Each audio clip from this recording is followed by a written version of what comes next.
Hello students, welcome back to your whole learning platform Vedika Commerce classes. Today we are going to do an important topic that is NPO, non-profit organizations. कौन से organizations होते हैं ये? वो organizations जो profit के लिए काम नहीं करते. अब profit के लिए अगर काम नहीं करते, then what? किस लिए काम करते हैं? ठीक है. और फिर अगर प्रॉफिट के लिए काम नहीं करते तो हमारी इकोनॉमी में इंपॉर्टेंस क्यों रखते हैं, क्यों उनके अकाउंट्स प्रिपेयर किए जाते हैं, क्यों उनकी इनकम उनके एक्सपेंडिचर्स को स्टडी किया जाता है. ये एक इंपॉर्टेंट क्वेश्चन है जो हम इस वीडियो के अंदर इस क्लास के अंदर कवर करने जा रहे हैं. और दूसरी तरफ आपके एग्जाम के अंदर, बोर्ड एग्जाम्स के अंदर एक फुल फ्लेज क्वेश्चन इस टॉपिक से आता ही आता है. मोर और लेस 10 मार्क्स का पेपर आपका इस टॉपिक से कवर होता है. ठीक है. एक लॉन्ग क्वेश्चन इनकम एक्सपेंडिचर और बैलेंस शीट का तो आएगा ही आएगा.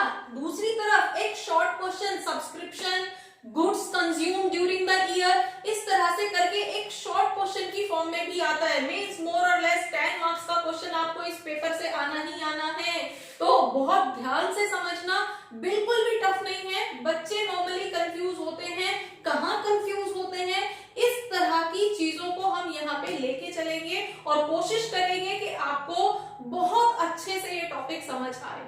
ठीक है. The only thing required from you is concentration. थोड़ा सा कंसंट्रेशन से पढ़ोगे तो जरूर समझ आएगा और ये टॉपिक बहुत इजी लगने लगेगा. तो सबसे पहले एनपीओ होता क्या है? वो ऑर्गेनाइजेशंस जो प्रॉफिट के लिए काम नहीं करते हैं, अपने सेल्फ स्टीम के लिए, अपनी सोसाइटी में किसी डेवलपमेंट के लिए, किसी चैरिटी के लिए. ठीक है.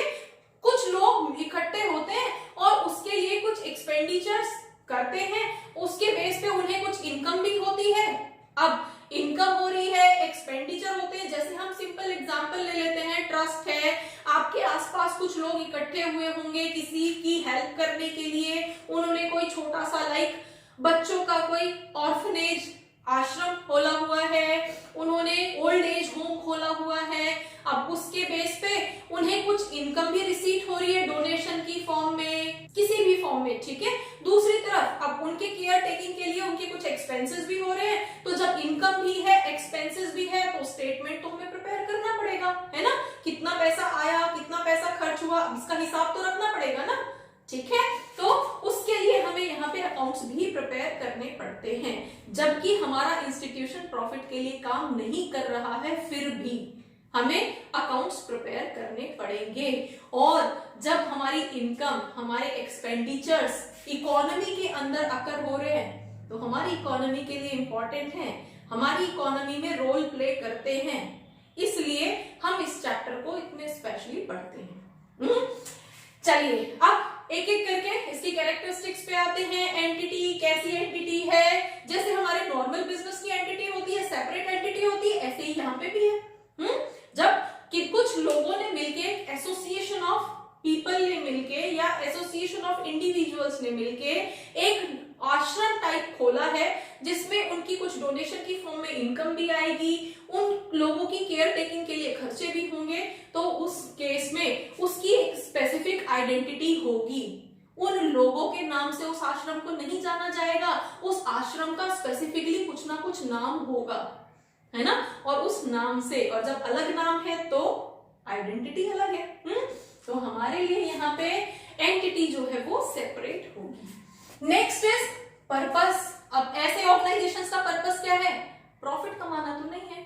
क्या है? चैरिटी करना, है ना, हेल्प करना लोगों की. ठीक है. सोसाइटी को सर्व करना. तो यहाँ पे पर्पस क्या है? चैरिटी. ठीक है.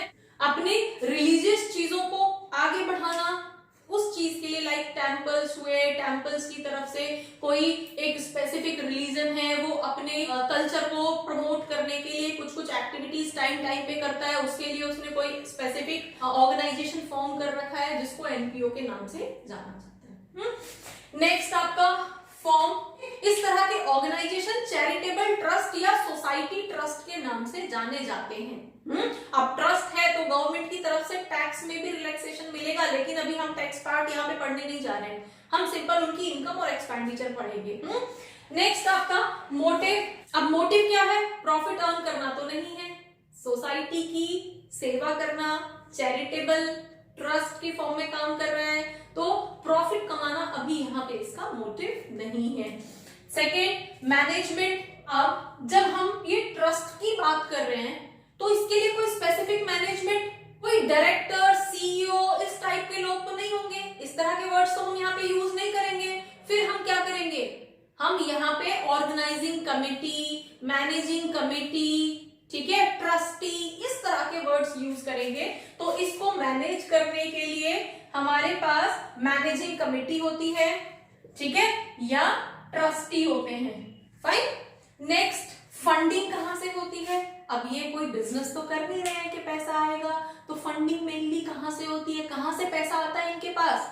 सिर्फ और सिर्फ डोनेशंस की फॉर्म में, ठीक है, डोनेशंस की फॉर्म में। कुछ लोग इस तरह के चैरिटेबल ट्रस्ट को लाइफ लॉन्ग ज्वाइन कर लेते हैं, लाइफ लॉन्ग थोड़ा थोड़ा अमाउंट मंथली बेसिस पे, एनुअल बेसिस पे सब्सक्रिप्शन की फॉर्म में देते रहते हैं, ठीक है। तो यहाँ पे जो फंडिंग होती है वो मेनली डोनेशन की फॉर्म में ही होती है। डन। अब यहाँ पे जब अर्निंग भी हो रही है, खर्च भी हो रहा है, तो अकाउंट्स तो मेंटेन करना पड़ेगा, लेकिन अब यहाँ पे हम प्रॉफिट एंड लॉस जैसे वर्ड्स का तो यूज नहीं कर सकते। देन क्या करेंगे? Receipt and payment. हमें डोनेशन के नाम पे, सब्सक्रिप्शन के नाम पे कितना पैसा रिसीव हुआ वो रिसीट कॉलम में दिखा देंगे, उसके बदले में हमारा खर्च कितना हुआ वो पेमेंट कॉलम में दिखा देंगे, ठीक है। तो रिसीट एंड पेमेंट अकाउंट बनेगा। हम वहां पे जो हमारी प्रॉफिटेबल ऑर्गेनाइजेशंस होती है वहां पे हम कौन से अकाउंट प्रिपेयर करते हैं? Trading account, profit and loss account and balance sheet. यहाँ पे क्या करेंगे? हम रिसीट एंड पेमेंट रफली दिखाएंगे, रिसीट कितना हुआ, पेमेंट कितना हुआ। दूसरी तरफ income and expenditure, total income for the year and total expenditure for the year. अब ये फॉर द ईयर का क्या मीनिंग है ये हम फर्दर क्लासेस में जब स्पेसिफिक अकाउंट को बनाएंगे तो हम करेंगे। दोनों में डिफरेंस क्या होता है, क्योंकि दोनों में हम पैसा आ रहा है और पैसा खर्च हो रहा है यही तो दिखा रहे हैं। दोनों में मोर और लेस सेम आइटम है, लेकिन फिर भी दोनों में बहुत बड़ा डिफरेंस है और दोनों अकाउंट अलग अलग प्रिपेयर होते हैं।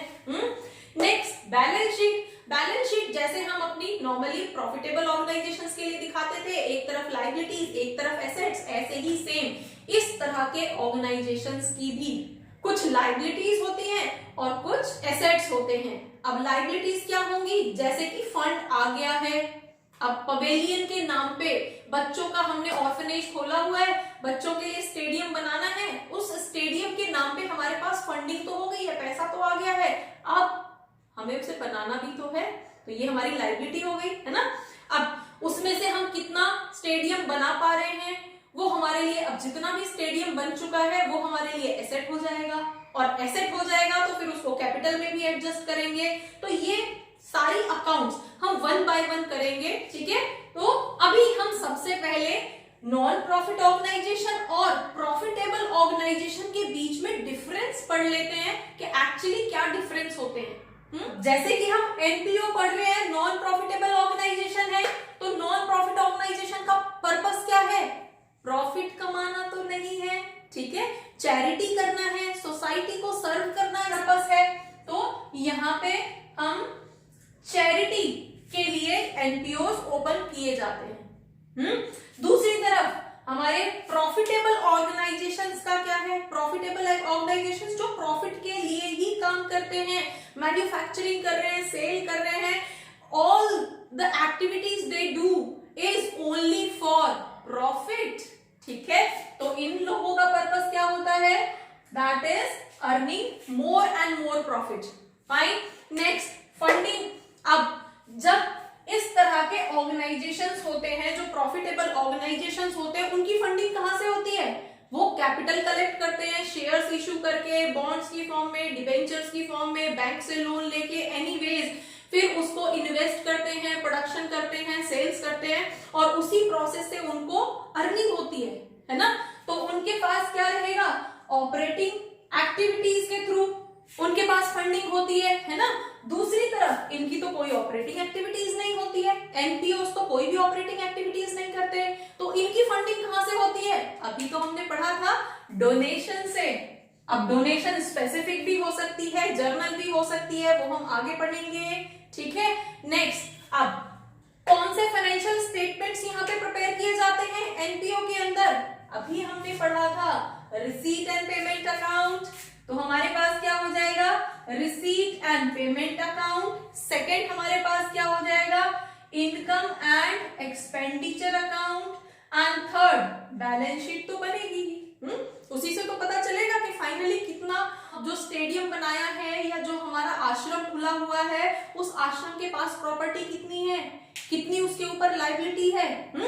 नेक्स्ट, यहाँ पे हमारे पास प्रॉफिटेबल ऑर्गेनाइजेशंस में कौन कौन से स्टेटमेंट बने थे? फाइनल स्टेटमेंट हमारे पास trading account, then profit and loss account and then balance sheet. तो हमारे पास क्या था? ट्रेडिंग अकाउंट, दूसरा profit and loss account and then balance sheet. यहाँ पे भी 3 अकाउंट बने थे। क्लियर? Next, earnings.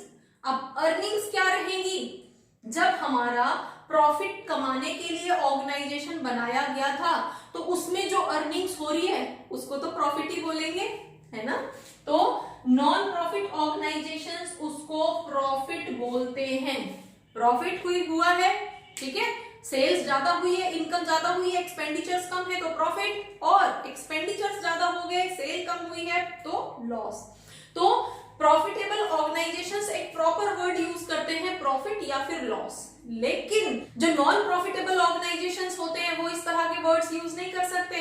ना तो वो प्रॉफिट वर्ड यूज कर सकते हैं, ना लॉस वर्ड यूज कर सकते हैं, ना कैपिटल वर्ड यूज कर सकते हैं, ठीक है। तो फिर वो अपने प्रॉफिट को सरप्लस कहते हैं और अपने लॉस को डेफिसिट कहते हैं, ठीक है।